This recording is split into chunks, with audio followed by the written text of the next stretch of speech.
¿Qué tal, queridos auditores de Radio Agricultura y Agricultura TV? Sean todos bienvenidos a un nuevo capítulo de Más Sociedad. Día domingo, estamos acá. Todas las semanas tocamos un tema distinto. La semana pasada estuvimos hablando del lado más humano del presidente Piñera junto a Andrea Valladares, Javiera Rodríguez. Una conversación muy entretenida que ustedes la pueden revivir también en la página de YouTube. Pueden ver el programa completo. Y el día de hoy queremos hablar de un tema que es bastante entretenido, que genera bastantes pasiones, porque queremos hablar del movimiento estudiantil. Queremos hablar de lo que fue ese 2011, donde muchos de los que hoy día están en el gobierno eran dirigentes en distintas universidades del país, y para eso me acompañan dos grandes amigos. Por acá tenemos a Esteban Montaner, investigador del Instituto República, pero también dirigente universitario del año 2013 en la Católica de Valparaíso. Esteban, bienvenido. Muchas gracias, Eduardo. Muy contento de estar nuevamente acá en Más Sociedad.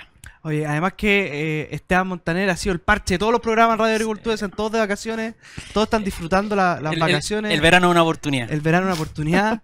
Quien también se fue de vacaciones fue el presidente Boric, en medio de los catastróficos incendios que estamos teniendo en la región de la Araucanía. Aprovecho de enviarle un saludo a todos los bomberos, los brigadistas, los alcaldes, los civiles que están colaborando con apagar esos incendios. Hemos visto como la intencionalidad también ha sido uno de los factores determinantes en estos incendios. Así que mucho ánimo a la gente del sur, sobre todo a aquellos que nos están escuchando hoy día. Ánimo, y esperamos que se solucione pronto esto y que la ayuda también llegue, que no queden olvidados como los damnificados de la región de Valparaíso. Esperamos que así sea. Y nos acompaña también por este lado Juan Pedro Lurs. Lo dije bien, se ríe porque siempre lo pronuncio mal. Bienvenido a Más Sociedad.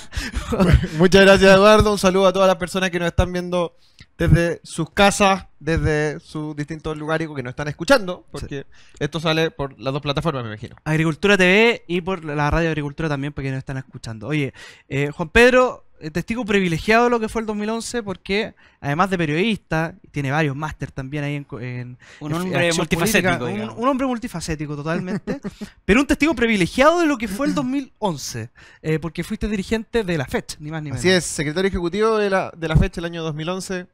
Entonces, de la Federación de Estudiantes de la Universidad de Chile. Bueno, vamos entrando en materia. ¿En qué estaba? Bueno, sabemos que Lars estaba en la fecha, pero tú el 2011 estabas a punto de entrar a la universidad. ¿Cómo se dio? Soy un poco más viejo. El 2011 estaba en cuarto año de la universidad. Ya estábamos bien involucrados. Ya teníamos un grupo bien armado, un movimiento gremial en la Católica de Valparaíso que habíamos revivido hace un par de años.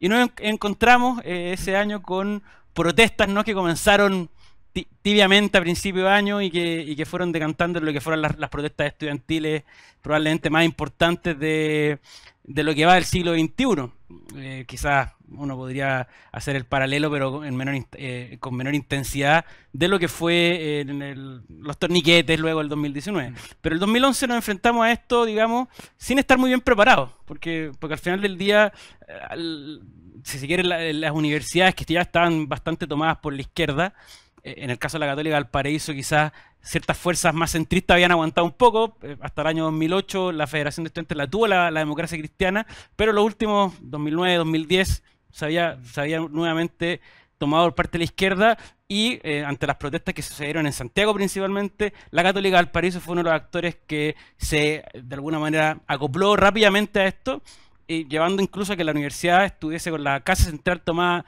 cerca de 5 o 6 meses sin que hubiesen actividades de alguna manera, porque de alguna manera también las autoridades no supieron cómo reaccionar. Oye, pero Esteban, cuéntale a la gente quién era el presidente de la Federación de la Católica de Valparaíso en esos años. El presidente de la Federación de la Católica de Valparaíso, un viejo conocido de muchos, ¿no? Porque era el ex alcalde Charp. El ex alcalde Charp. Hay una imagen icónica que no está registrada, yo no he visto fotos al menos, pero yo la presencié fuera de la Universidad Católica, una larga escalera que se puso al costado de la universidad, con el alcalde Charp rompiendo una ventana para hacer ingreso a la universidad y poder tomarse la casa central. Impresionante ese dato del alcalde Charp, porque quizás es más desconocido para quienes no están escuchando, porque cuando uno habla de la generación del 2011 se le viene automáticamente a la cabeza Giorgio Jackson, Gabriel Boric, Camila Vallejo, Carol Cariola, pero también el alcalde Charp. Entonces, de una u otra forma, todas las fuerzas de izquierda tienen su génesis en este 2011, que parte precisamente con estas movilizaciones masivas. Yo en mi caso lo viví un poco distinto. porque yo era, bueno, soy de la región de la Araucanía, Victoria, yo estaba en el colegio todavía no entraba a la universidad. Un Es que tú eres muy joven. Un yogurín. Tú eres muy Claro. joven, Eduardo. Y recuerdo un día que voy entrando a clase, estudiaba en un colegio particular subvencionado en Victoria, y veo que afuera está lleno de estudiantes. Y digo, ¿qué pasa acá? Me dice, no, estamos apoyando las movilizaciones de los universitarios en Santiago y todo el cuento. Y dice, no entiendo nada. Después uno veía por la tele imágenes, etcétera. Pero ¿quién lo vivió ahí? Que fue el epicentro probablemente. Los que llevaron la batuta fue la Federación de Estudiantes de la Universidad de Chile. ¿Cómo se vivía ese 2011? O por lo menos cómo fue el comienzo de ese 2011. Ya, yo te quiero contar varias cosas, porque creo que es interesante no solo ver la dimensión como histórica que esto tiene, sino también qué rol tenían las movilizaciones en esos años en las universidades. Cuando yo estaba en la universidad, conocí a un sujeto que será conocido de muchos hoy día, que era Pablo Ortúzar. Pablo Ortúzar describía muy bien, a esa altura, yo estoy hablando del año 2010-2009, cuál era el mecanismo que tenían las izquierdas dentro de la universidad. Te llamaban a una movilización, te decían que era una movilización para todo, tenían la universidad suspendida, por lo tanto tenían a los alumnos sin ir a clase y sin hacer nada, por lo tanto les ofrecían unas actividades, eso les generaba un sentido de pertenencia y de ahí sacaban militantes para su movimiento político y eso fue la dinámica que hubo, al menos, yo podría sostenerlo sin ningún lugar a duda, desde el 2006, pero probablemente vamos a encontrar datos antes. ¿Y por qué esto me parece importante? Porque al final las movilizaciones estudiantiles no eran solamente reivindicativas, eran una forma de poder acumular poder para ciertos sectores y que también se terminó transformando en la escalera para que muchos empezaran a aparecer después en política. Jorge Char, Camila Vallejo, Caro Cariola, Gabriel Boric, Daniel Andrade. Carla Atman, Y otros alcaldesa tantos. Y Valdivia. Valdivia también. Entonces, y eso se mantuvo un buen tiempo hasta que lograron reventar lo suficiente las federaciones estudiantiles para que al día de hoy no valgan nada y sean completamente irrelevantes. Fíjate que el otro día conversábamos de eso, de la ausencia de movimientos sociales Mm. y cómo la izquierda logra, en el fondo, utilizar los movimientos sociales, porque durante el gobierno de Boric, que no digamos que ha sido un buen gobierno, donde han habido muchos temas por los cuales uno podría manifestarse, protestar, etcétera, uno no ha visto el Confech para nada. No vio al colegio de profesores, la CUT muy callada. Entonces, de una u otra forma, el hecho de que después de 10 años se hayan transformado en gobierno y no haya movimientos sociales, te habla un poco lo que tú Dice decías. algo. Así es. Si uno incluso va a Argentina, Alberto Fernández, que probablemente uno de los gobiernos más nefastos que ha tenido el vecino país, no tuvo ningún paro de sindicato, ninguno. O sea, la izquierda de alguna manera cuando quiere desactivarse y dejar que las cosas fluyan por su propio torrente, no, lo hace. Y acá lo hemos visto claramente con el gobierno de Gabriel Boric. Y yo quiero agregar un punto a eso, que es como la irresponsabilidad que circunda estos movimientos, porque, a ver, no es un pecado, no está mal, es perfectamente válido tener ideas de izquierda. El problema es otro, es cuando las dinámicas de izquierda se traducen en convertir al movimiento social exclusivamente en una cuestión de su agenda, en donde los trabajadores también terminan hablando de género, de mascotas, de todo lo que implica la agenda woke y que al final va desvirtuándolo. Y en lo que eso termina haciendo es que frente a la opinión pública se terminan desvalidando. Claro. Al nivel que hoy día, ¿saben quién es el presidente de alguna de las federaciones más importantes? El de la Católica, que es un Pero- chico bello y Yulán de Chillán, el único que sé. Pero claro, que ganó solidaridad porque después de mucho tiempo. uno conoce la realidad un poco de su universidad, tiene algún contacto, Claro. pero son absolutamente irrelevantes. Ya no se digamos. lee en el diario. No. Claro. Ahora, ¿te puedo contar un poco? Ahora, lo que es lamentable ¿Mm?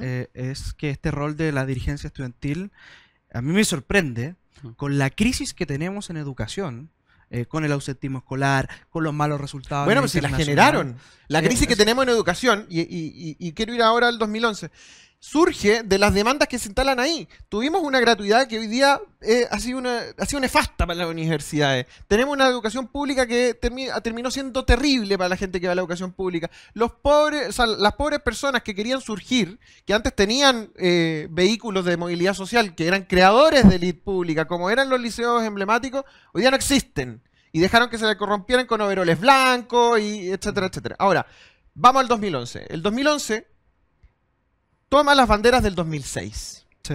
Entonces tenemos que retroceder un poquito más. Vamos al La famosa 2006, Revolución Pingüina. la Revolución Pingüina. Pero que la Revolución Pingüina tenía componentes mucho más transversales de lo que era el 2011. Acordémonos, simplemente para mencionar un nombre habitual de esta casa radial, Julio Isamit fue Claro. dirigente en esos años. El presidente del Instituto Nacional era una persona que en ese momento se escribía como de derecha. Entonces había una variedad, había gente del Partido Socialista, había otros más radicales, pero tan diversos como la sociedad chilena. Llegamos al 2011 y empieza a ser todo mucho más homogéneo. Es decir, y aquí también quiero describirle un poco a los auditores la frustración que a uno le generaba cuando trataba de discutir consignas como la gratuidad, cuando trataba de discutir consignas como el lucro, cuando trataba de discutir cualquier cosa, por ejemplo, la inconveniencia de la toma, y la verdad las cosas es que no había espíritu crítico. De hecho, yo creo que lo más nefasto que dejó ese movimiento es anular la capacidad crítica de los estudiantes, que justamente los estudiantes de las universidades debieran ser quienes están más llamados a ejercer esa capacidad crítica, y se las anularon. Se las anularon bajo el abucheo de la asamblea, bajo que la eliminación del voto secreto, porque ustedes me imagino que lo sabrán o no, pero las asambleas, o sea, las tomas no se votaban con voto secreto informado, se votaban en Mano exacto. Allá anda a Y decir con- que no. Y con el grupo pastavaceros amenazándote desde la esquina. Y esas cosas, que finalmente son formas de matonaje, que ayudaron a levantar a ciertas figuras que hoy día tienen el poder, nunca se cuestionaron.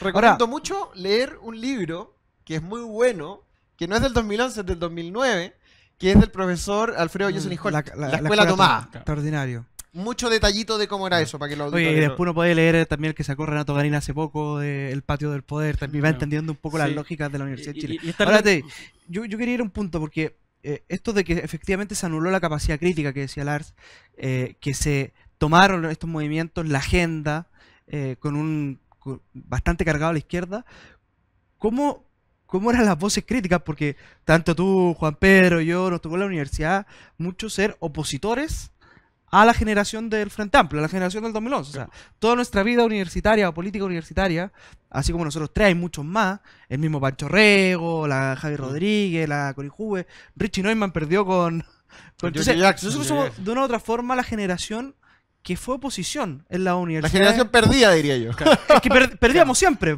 pero ¿cómo, Claro, y cómo que fue nuestro ese- realidad está en el gobierno, digamos, sí. ¿Cómo fue ese momento de resistencia? Cuando tenías que levantar la mano en la asamblea y decir, oye, yo creo que es una mala idea que nos vayamos a paro. Claro. Era durísimo porque se vivía una especie de... Claro, si uno tuviese que describir la jungla que representaba una asamblea, uno puede evidentemente analizarlo con categorías, ¿no? Estaban, si quiere, los dirigentes que pro toma, digamos, que eran los que trataban de establecer que existía una verdad absoluta e incuestionable. Por ejemplo, el lucro es malo, la gratuidad es buena, los empresarios son malos, digamos, la gente de derecha es mala, o sea, blanco y negro, ¿no? Otro grupo, si se quiere, o la gran mayoría de gente que no se manifestaba justamente por el temor que implicaba, digamos, levantar una voz contraria a eso. O sea, pensemos en actitudes ciertamente que hoy día diría que se permitían, que son básicamente fascistas, ¿no? Yo les comentaba recién que la Universidad Católica de Valparaíso estuvo la Casa Central tomada cerca de 5 meses. Cuando se votaban habían votaciones para bajar la toma, tú tenías que entrar a la universidad y entregarles tu carnet de identidad para que te dejaran entrar. Con el riesgo que ciertamente no te lo devolvieran. Luego, para pedir la palabra, no te la daban. O te la daban después de algún dirigente de izquierda que enardecía a las masas, ¿no? Y la gente, la gran mayoría de las personas no se atrevía a manifestarse justamente por el temor a ser agredido. A mí por lo menos en lo personal una vez me llegó un escupo del segundo piso. O sea, digamos, estamos hablando de ese tipo de actitudes que los que de alguna intentaban poner una posición, recordemos que las redes sociales no eran lo que son hoy día, era mucho más difícil que esto se viese hacia afuera, porque por último hoy día, yo pensaría en el 2011 uno se graba un reel, algún cortito y te hacís viral y por último encontráis gente en las redes que estén apoyando, Pero- y en ese momento Pero no pasaba. fíjate que también en ese momento la masividad de gente que hubo en la calle, porque no hay que olvidarnos que se habla incluso de 1 millón de personas, o de estudiantes movilizados a Así lo es. largo de Chile, tiene que ver mucho con que en 2011, 2009, 2010 comienzan las redes sociales. Entonces ya las formas De hacer de política, hacer política van cambiando. Claro. Y se comienzan a aglutinar a través de redes sociales y comienzan a generar mucha Claro, pero masa ahí crítica. también quiero agregar una cosa, que es que también con la aparición de las redes sociales deja de ser una dinámica solamente reivindicativa. Hasta ese momento las movilizaciones que habían en Chile era gente que levantaba una bandera y decía yo quiero esta demanda. Claro. A partir de ese momento empezamos con hacer flash mob, Claro. empezaron las corridas, se empezó a transformar en una moda, Sí. en un trend. Era lo más frívolo que te puedes imaginar en el mundo.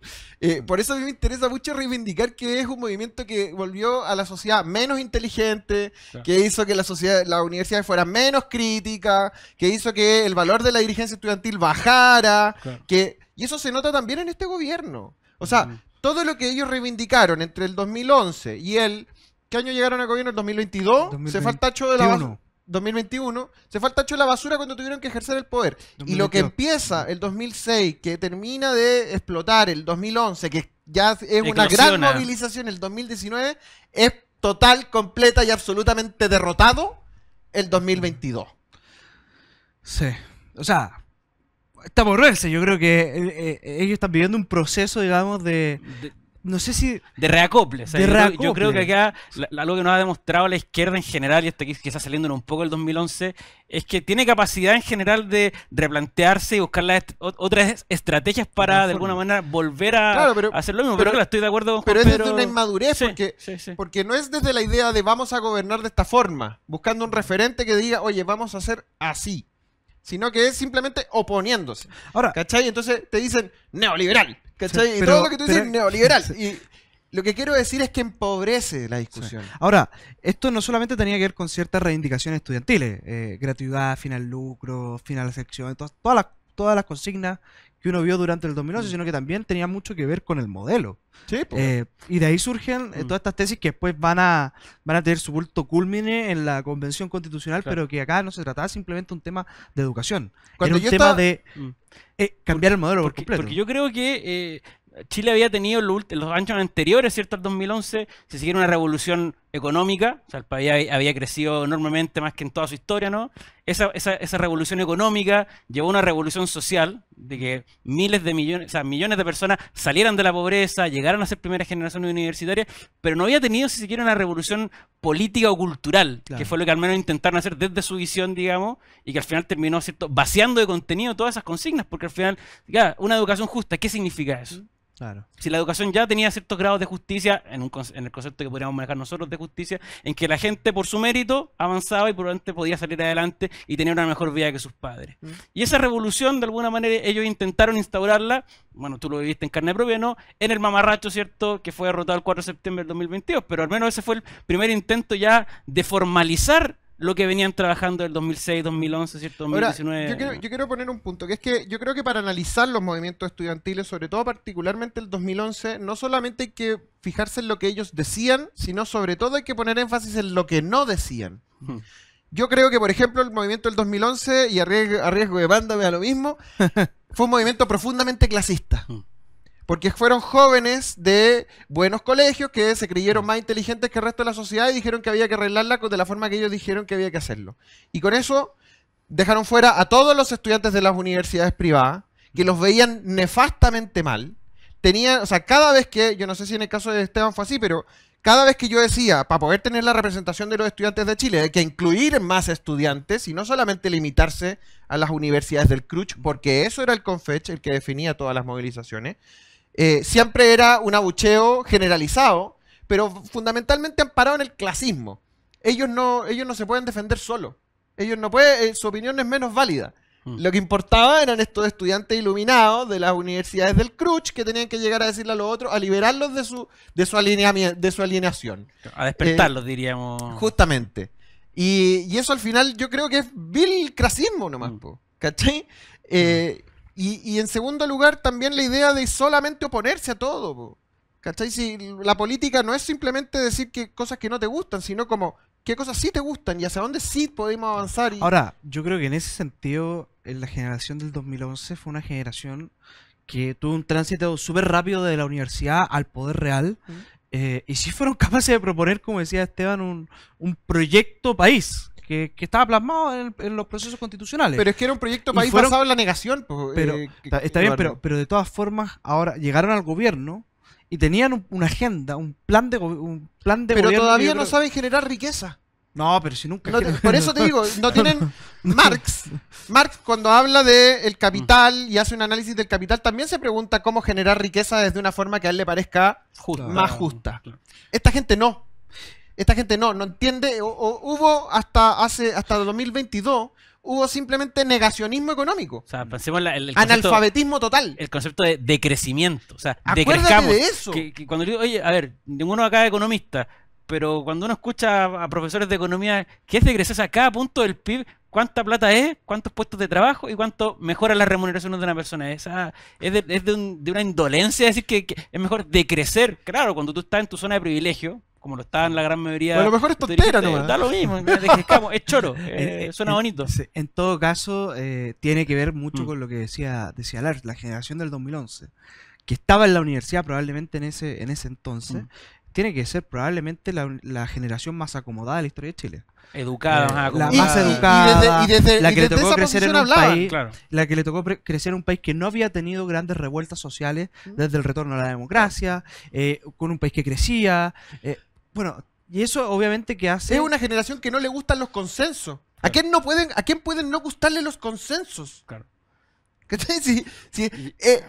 Es irrisorio. Claro. Es poco inteligente. Ahora, hay Y- una y- generación sí. que no había vivido ninguna crisis tampoco y que probablemente no tenía conciencia de lo que se había avanzado durante los últimos 30 años. Por eso Claro. el eslogan de los 30 años Luego- es un poco ya como la consolidación de este movimiento. eso. Y tenemos dos cosas. Uno, se enfrentaron a un gobierno también, un primer gobierno, si se quiere, de derecha, electo democráticamente, que en su primera versión, digamos, la segunda fue un poco mejor, pero que tuvo algunos problemas, digamos, profundamente tecnocrático.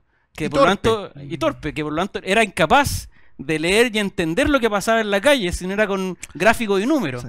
Oye, Eso uno, y lo otro, y lo segundo, tiene que ver también con la renuncia de aquellos que debían haber ejercido autoridad de parar esto también, digámoslo. O sea, en la universidad los rectores, los decanos estaban... Eran los primeros en la fila. O primero en la fila, o en universidades como la mía, escondidos en su oficina. o sea, O sea, digamos, el temor Claro. a enfrentar esto, digamos, no lo Brutal. entiendo, bueno, mejor no hago nada porque hacer algo se implicaba, ¿cierto? Quizá aumentar el conflicto cuando a veces eso es necesario para acabar el conflicto. Oye, Esteban tocó un punto muy interesante que vamos a comentar a la vuelta de la pausa comercial, que tiene que ver con que el primer gobierno, el presidente Piñera, rompe con varios gobiernos de la concertación y ahí tiene que haber algo también que pueda haber acelerado o no estos procesos.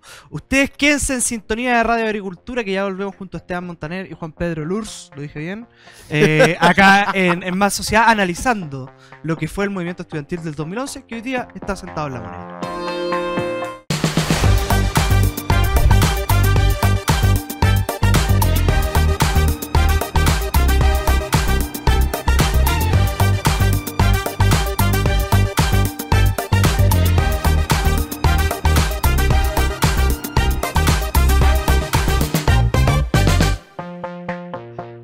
Llega a Chile Prudential AGF en alianza con AFP Habitat para que ahora tengas más alternativa de ahorro voluntario para tu pensión con Prudential AGF. Conoce más de esta alianza en www.prudentialagf.cl.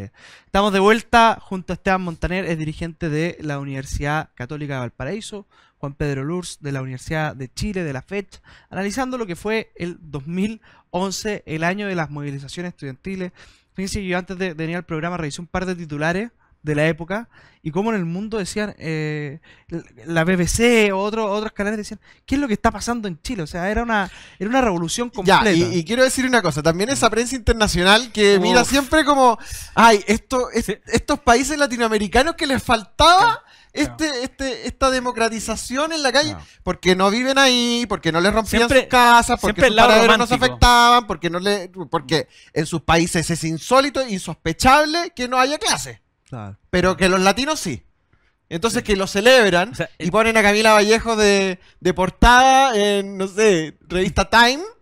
Pero anda que pase eso en sus países. Po. No, ese nivel de O paternalismo sea, me parece el terrible. 2022, por ejemplo, no podían creer, tuve la suerte de estar en Europa, el 2022 no podían creer cómo habíamos rechazado un texto constitucional Que era tan novedoso, bueno. innovador, que Del se hacía- siglo que- XXI. del siglo XXI, que se hacía cargo de todas las reivindicaciones importantes de las injusticias del modelo. Pero claro, como dice Juan Pedro, probablemente esa prensa internacional no estaría dispuesta ni un segundo, o esos países no estarían dispuestos ni un segundo a que lo que ocurrió en Chile en 2019 se replicase. Yo una fuera. cosa que no le perdono al Economist es que calificaron a Chile como democracia plena recién después del 2018, del 2019, después del estallido.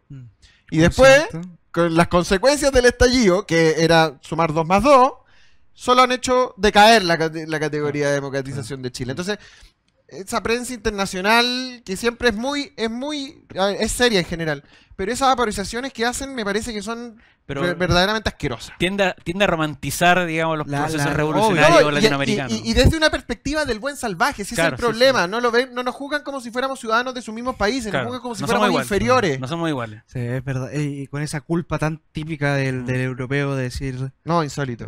bueno, brutal. Oye, Realmente insoportable. pero hay un tema que es relevante, que lo tocábamos antes de irnos a la pausa, que es que el gobierno del presidente Piñera, que de hecho este 11 de marzo se cumplen 15 años desde que Sebastián Piñera llegó al poder, de hecho ya están haciendo un par de coordinaciones entre los partidos de Chile Vamos para rememorar ese momento, pero en ese entonces Sebastián Piñera rompe con lo que había sido la concertación, con más de 20 años de gobiernos concertacionistas.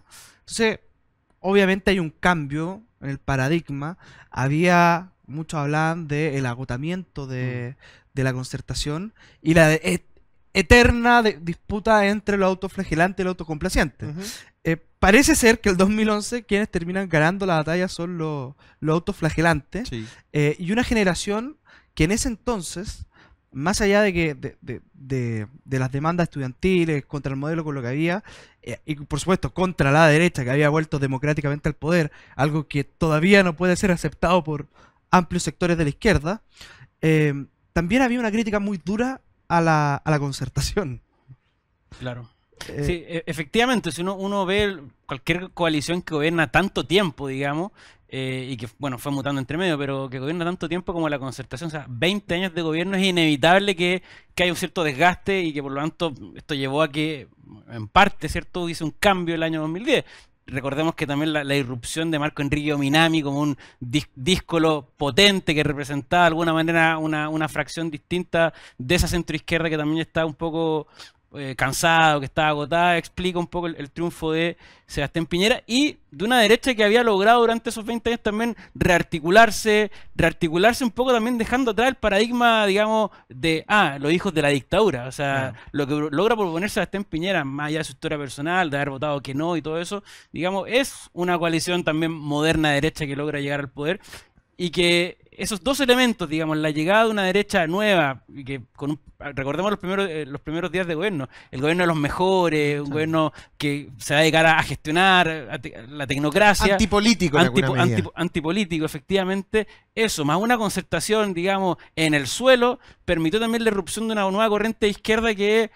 O sea, si uno ve, tú mencionabas los titulares de la prensa extranjera, vamos a los nacionales. O sea, el servilismo con que altos dirigentes con los cuales uno podría haber tenido diferencias, pero que con carreras extensas, con carreras incluso, digamos, en la clandestinidad, en el 70, en el 80, totalmente serviles a lo que propusieron un par de jóvenes de universidades tradicionales. Acomplejados. Acomplejadísimos. O sea, uno mira, por ejemplo, cuando creo que fue en Tolerancia Cero, invitaron a Camila Vallejo, a Giorgio Jackson, el panel, digamos, uno diría, viejos zorros del análisis político chileno, mirando como embelesados, digamos, y sin capacidad de reaccionar a lo que ocurría ahí, sí. a dos niños de 23, 24 años. Y eso al final lo que te dice que también la discusión política en Chile no era tan buena.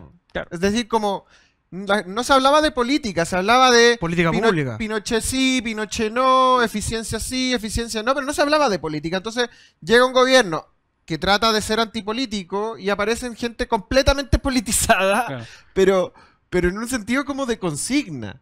Entonces quedaron completamente offside, no sabían como conversar con gente que tampoco sabía conversar. Oye, Claro. cuando tenían esas instancias de diálogo, yo tengo clarísimo que no dialogaban nada, porque la gracia que hizo que esta gente subiera al poder, que quienes gobiernan hoy día, fue no dialogar nunca con nadie. Claro. Claro. Ahora, en ese momento, claro, uno podría decir, no estaban preparadas las viejas guardias de la concertación para una irrupción como esta.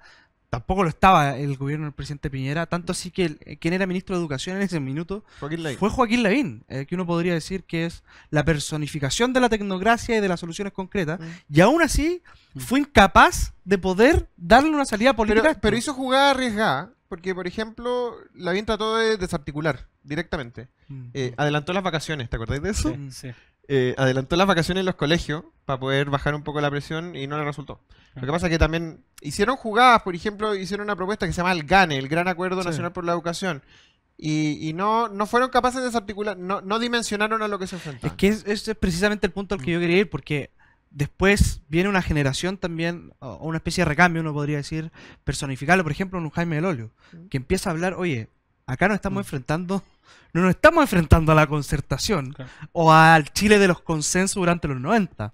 Acá nos estamos enfrentando a una nueva izquierda. Y yo me acuerdo mucho que posterior al 2011 se comienza a hablar de la nueva izquierda y de que esta nueva izquierda no tenía ni las mismas formas ni las mismas creencias que la concertación. Claro. O sea, obviamente para la derecha, esta derecha que tú dices que le había costado mucho llegar al poder, que se había modernizado, quedan completamente obsoletos Claro, pero porque además no saben a quién tienen al frente. No lo Claro, entienden. porque además la derecha estaba preocupada por el puesto del portero de la Seremía de transporte del Biobío, de quién lo iba a ocupar, ojalá que fuera un militante de tal o cual partido, y no por la disputa de las cosas de principio, más valóricas, más políticas, previamente tal. Entonces, quedaron completamente offside, su comprensión del poder no tenía nada O sea, que ver con esta nueva cancha que se O sea, estaba proponiendo. entendamos, por ejemplo, que la situación se empieza un poco a ordenar el 2011 cuando entran también el gobierno renuncia en cierta medida a esa tecnocracia absoluta y entran de Chadwick, entra el Llaman a los políticos, digamos. entra Andrea Alamán al gabinete y uno ve que, o sea, Rodrigo Kinspeter sale de la foto, o sea, no aparece nunca más, y el vocero era Chadwick, o sea, primero llaman a los políticos, o sea, Llaman este a era los un problema políticos, político, sí. primera cosa, no era un problema de técnica, de mejorar la política pública en la educación, eso no tenía nada que ver. Entonces, ahí vemos también un cambio de percepción de cómo enfrentar este problema, ¿no? De que la política tenía que ser parte de la solución y que de alguna manera eso implicaba tener que renunciar y echar pie atrás con esta tecnocracia, digamos. Ahora, este movimiento estudiantil que desata toda esta verdadera revolución, a los años después saltan estos dirigentes del mundo universitario al Congreso, digamos, derechamente. Ahí vemos a Gabriel Boric que termina rompiendo el binominal en Punta Arenas. Vemos también que ya en ese entonces, después del 2014, la propia Concertación renuncia, digamos, a su obra. De hecho, yo creo que por primera vez vi un concertacionista defendiendo su obra o los 30 años después de que se rechazó la Constitución el 4 de septiembre. No, Hasta o sea, antes el callado. nivel de cobardía de ese sector, yo tengo diferencias con la centroizquierda, creo que hay cosas en las que no la aciertan o tengo diferencias valóricas con ellos, pero lo que me parece más impresentable es el estilo. Mm. Porque era un estilo que estuvo marcado por la búsqueda de acuerdo al principio de los 90, que estuvo marcado por la generosidad en alguna medida, que estuvo marcado por tratar de hacer crecer al país.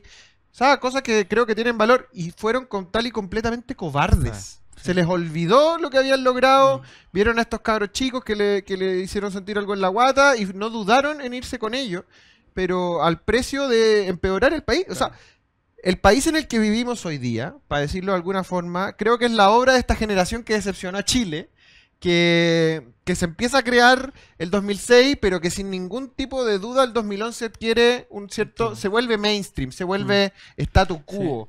Los valores que ahí se instalan se vuelven status quo, las ideas que ahí se instalan se vuelven status quo, la discusión parlamentaria circulaba en torno a estas personas. Entonces, si a usted le gusta o no le gusta el Chile de hoy, bueno, se lo debe a ellos. Claro. Si uno, por ejemplo, revisa, y esto para la gente más joven, que quizá era muy niño en el 2011, y que evidentemente Parece que ha no pasado vio los mucho 90, tiempo y uno se le olvida. y claro, son 15 años. Yo les No es recomiendo nada para la vida política. dos libros que cuando uno los lee, y como que no se entiende que es este país el que hizo eso, digamos. Uno es la historia oculta de la transición de Ascano Cavallo, que, o sea, el nivel de dirigentes y el nivel de entender que Chile está por sobre los intereses particulares, me parece que hoy día no lo vemos. Y el otro es el segundo piso de Ernesto Tone, donde relata, ¿cierto?, cómo le tocó un poco encabezar el equipo más estratégico del presidente Lago, y da gusto, o sea, digamos, son dos personas con las cuales probablemente yo tengo muchas diferencias ideológicas, pero cuando plantean cómo hacer las cosas bien, desde tu punto de vista, con otras ideas probablemente, pero por el bien del país, y con responsabilidad y con sentido de futuro, digamos, que hoy día uno no lo ve. Ahora, Claro, porque quiero- déjame decir una cosita, que es que pasamos de un país de políticos, dirigido por políticos de distintos sectores, de distintos gustos, etcétera, etcétera, político a influencer. Claro. Gente que dice tontera y hay gente que le pone like, y cuando le pone like empieza a haber un movimiento detrás. Eso ha sido nefasto para la política. Y quiero decir una cosa además. En la derecha se está empezando a replicar. Es decir, esta idea... No sé si se han leído los escritos personales de Jaime Guzmán, pero los escritos personales de Jaime Guzmán parten con una escena que es muy buena, que es que típica alusión como al Principito, pero hay una alusión al Principito donde se habla el farolero que hablaba de la consigna y decía cuál es la importancia de la consigna, no sé qué. La consigna es la consigna. Ya, ese nivel de tosudez, ese nivel de superficialidad, ese nivel de superficialidad, al final es lo mismo que estamos viendo en la derecha populista hoy día. Y creo que no digo ninguna sorpresa si digo que el proyecto de los Kaiser se sostiene en eso. Cuando te dicen que, por ejemplo, la reforma de pensiones tiene que ser el 100% para los trabajadores, pero ¿cómo si la política es conversar? Y hay cosas en las que se podrá perder. Está bien, podrás tener malestar, pero no es una cuestión de principio. El que diga que es una cuestión de principio es mentiroso. Porque nunca, ningún principio, ninguna declaración de principios de ninguna parte del mundo dice que todo tiene que ir en una cuenta individual. Eso mismo, y a mí lo veo con preocupación, las mismas dinámicas de los dirigentes de izquierda del 2011 las estoy empezando a ver en la derecha.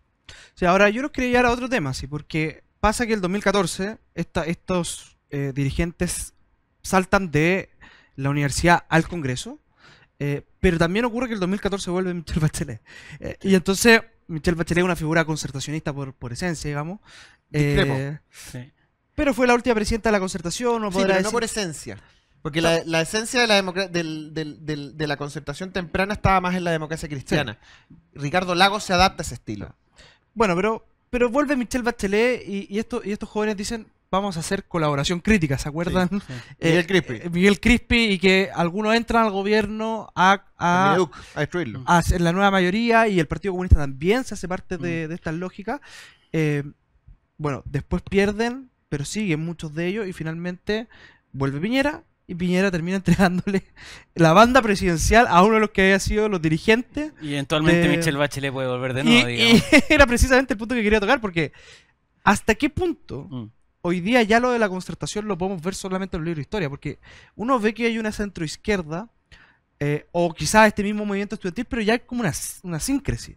A mí me gusta cuando Sí, te sí. decimos, oye, el socialismo democrático y el No. Frente Amplio. O sea, No, yo la creo que ya izquierda, están, yo estoy de ya acuerdo están contigo, mimetizados. Sí, o sea, hoy día no tratar de buscar esa como justificación, no, que en el gobierno hay dos Alma. almas, dos coaliciones distintas. Están en Eso- la cama, eso- digamos. eso- Son dos almas que ya están en No, la y cama. además el son socialismo mentiras. democrático y el otro, ¿cuál es? ¿El socialismo autoritario? Claro, sí, eso es mentira, digámoslo. O sea, quizá uno podría decir, hay sectores más duros y otros quizás más blandos, pero es lo mismo. No hay diferencia al final del día en el proyecto político que pueda encabezar Carolina Toá o en el que puede encabezar al final Daniel Jaude. Con visiones un poco más, algunas más, como digamos, más duras, otras más blandas, pero no hay diferencia. Entonces al final es una falsa justificación, porque tú mencionabas antes que Michelle Bachelet en su segundo gobierno, eso ya no es la concertación, o sea, la inclusión del Partido Comunista, y si bien no había ministros de lo que hoy día es el Frente Amplio, sí estaban en los ministerios, particularmente en el de... En el de educación. En No, y la educación. participación de la democracia cristiana era más testimonial. Y era más testimonial, pero al fin y al cabo es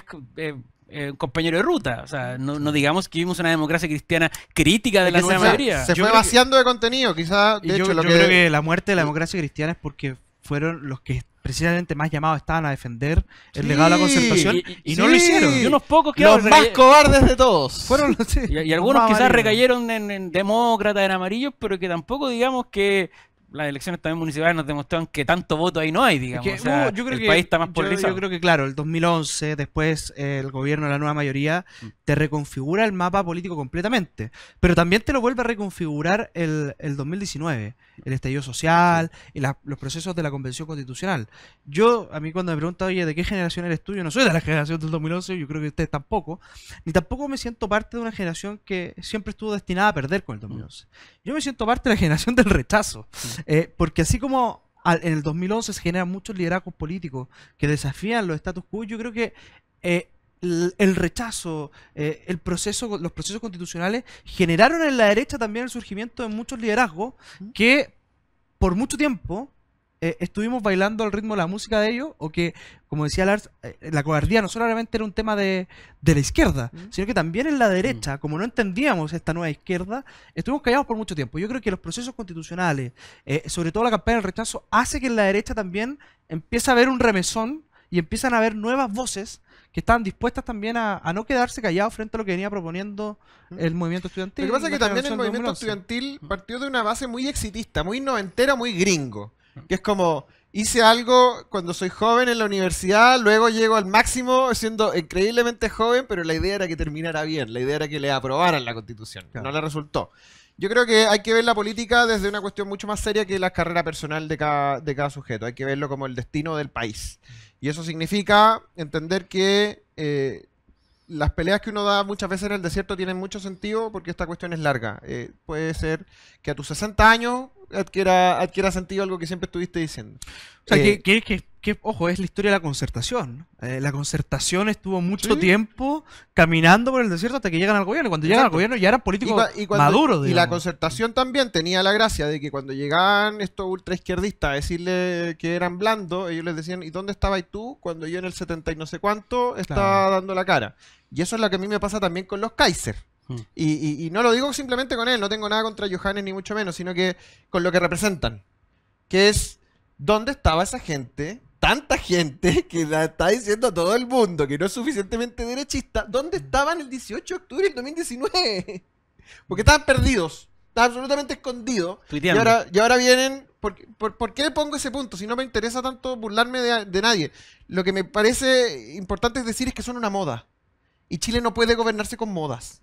Ahora, yo permíteme discrepar en cierto punto, que yo creo que, así como los Kaiser, como tantos otros liderazgos, hubo gente, nos involucramos nosotros tres, digamos, que estuvimos por la campaña del rechazo de entrada, cuando nadie quería estar. ¿Mm? Entonces, yo creo que es un momento donde efectivamente gente que no había estado presente en la discusión pública dice, oye, yo voy a sacar la voz. A nosotros nos pasó. Nos pasó cuando veíamos dirigentes que uno había visto toda la vida en el sector, como Joaquín Lavín, ¿Mm? como Pablo Longueira, corriendo a abrazar el apruebo. Nosotros dijimos, no, nosotros vamos a defender esto. Y estuvimos dispuestos a perder con un Exacto. 20%. Claro, y después perder en la convención Pero también. yo no veo a ninguno de los que estaban en ese momento en la misma posición en la que veo a estos hiper radicalizados, Pancho Malo, llámalo Kaiser, llámalo Ahora, los tuiteros. la- Yo a esa gente no la vi nunca. No la vi nunca cuando era difícil. Y lo que quiero decir es que hay gente que está haciendo... está poniéndose arriba de la ola porque es moda, porque muchas veces esas personas también ganan like, ganan visualizaciones, con eso ganan plata. Entonces lo que quiero decir es que hay que tratar de ver la política un poquito más en serio.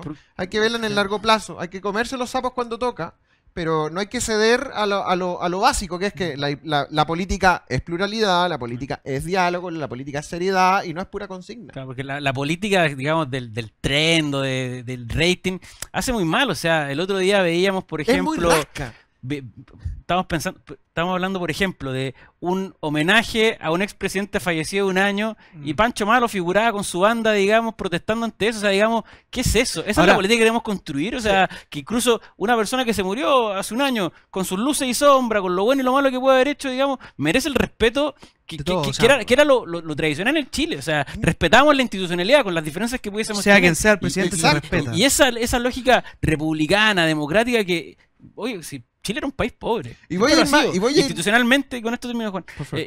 institucionalmente era lo que nos distinguía del resto de Latinoamérica era que teníamos instituciones sólidas, respetábamos nuestras tradiciones y éramos un país que intentaba mantenerse, ¿cierto?, en la seriedad. ¿Mm? Y hoy día eso se ha ido rompiendo. Lo rompió la izquierda el 2011 y el 2019, ¿para qué decirlo? Y estoy de acuerdo con Juan que, y eso el 2010, o sea, hoy día en la derecha también, que la derecha era la que intentaba ponerse el mote de republicana y seria, también vemos Ahora- esos toques, digamos, de Claro, y intentar... puedo agregar tirar una el- cosa que es que en este Chile de la posmodernidad solamente ha sido posible que alguien pueda decir que es de derecha haciendo sacrilegio en una iglesia católica. Claro. O sea, ¿qué es eso? ¿Qué es eso? Eso no tiene ninguna lógica, eso no tiene ningún sentido. Mm. La tradición en este país siempre ha sido cristiana, ha habido respeto hacia los símbolos religiosos, ha habido respeto hacia la ceremonia religiosa, y llegar a funar una misa es de nivel de sacrilegio que yo no había visto jamás en Sí, este o país. sea, se rompe la forma. Ahora, obviamente que tampoco uno puede esconder que las derechas más tradicionales están siendo, no sé si amenazadas, pero les surgió competencia, porque hoy día hay más derechas, cosa que a mí me parece bien, Ujú. que haya pluralismo. Depende. El tema va a estar en, así como le pasó al Frente Amplio con la concertación. Frente Amplio, recordemos que hace toda su carrera, desde el 2011 hasta que llegan al gobierno, denostando completamente la concertación. Mm. Pero hoy día, ¿dónde está el Frente Amplio? Está de rodillas pidiéndole a Michelle Bachelet y a la concertación que por favor lo salven Claro. para poder seguir manteniéndose en el poder. O sea, ¿qué es lo que voy? Está bien, puede haber una pluralidad de derechas, pero hay un desafío también de entender que el adversario lo tenemos al frente y no lo tenemos al lado. Mm. Y eso van a ser disputas, efectivamente, porque muchas veces vamos a tener que competir. Van a ser discusiones muy rudas, que ya la estamos teniendo, pero también en algún momento va a tener que haber acercamiento. Porque lo que no puede obviar ni Chile Vamos, ni tampoco Republicano o los Kaiser, es que para poder gobernar hay que construir mayoría. Y estos eslogan, que yo siempre se los critico mucho a mis amigos republicanos, con todo el cariño del mundo, pero esto de solo queda republicano, solo queda esto, no te da. Tú tienes que ser capaz de construir mayoría y quizás, con todas las diferencias políticas que uno puede haber tenido con el presidente Piñera en su minuto, esa era una de sus grandes cualidades. Fue capaz de construir mayorías para poder gobernar. Sí, pero no solamente mayoría, Eduardo. Yo creo que hay que armar planes de gobierno, hay que armar formas de gobierno. Jaime Guzmán decía que el estilo de hacer política era tan importante como las ideas. Y el estilo de hacer política no da lo mismo. O sea, yo hoy día, y lo voy a decir con toda claridad, yo me siento mucho más cerca de la gente de centro izquierda que está dispuesta a hacer política con pantalones largos, con respeto hacia el adversario, con fundamento, que con el derechista que te empieza a gritar y que anda a funar una misa, ¿cachai? Entonces, lo que quiero decir es que también hay que pensar en la sustentabilidad, porque si no pensamos en eso, está bien, la centroizquierda llegó a salvar un poco este gobierno, pero ¿a qué costo para Chile? Le ha dado gobernabilidad a un gobierno nefasto. Y no quiero decir con eso que no tenga que terminar el periodo, ni mucho menos, todo lo contrario, tiene que hacerlo. Y en buena hora hay gente que estuvo dispuesta a venir a salvarlo. Pero esto no nace de un día para otro. Esto es una derivada histórica en donde hay gente que decía que preferían 1000 veces a un radical de izquierda que a alguien moderado de derecha. Entonces, si empezamos en esa lógica, vamos a poder ganar o perder elecciones. Pero se nos va a ir el país en eso. Y Bueno, eso es la reflexión que a mí me interesa. ahora, yo creo que uno de los grandes desafíos es poder reemplazar a la generación del 2011 que hoy día está sentada en la moneda, y eso yo creo que es al menos una causa aglutinadora de muchos. Oye, nos tenemos que ir a la pausa comercial. Ustedes quédense en sintonía de Radio Agricultura, que ya volvemos con la hora de la verdad para que se puedan descargar y decir lo que es políticamente incorrecto y el recado que le quieran dejar a esta generación del 2011. Quédense que ya regresamos.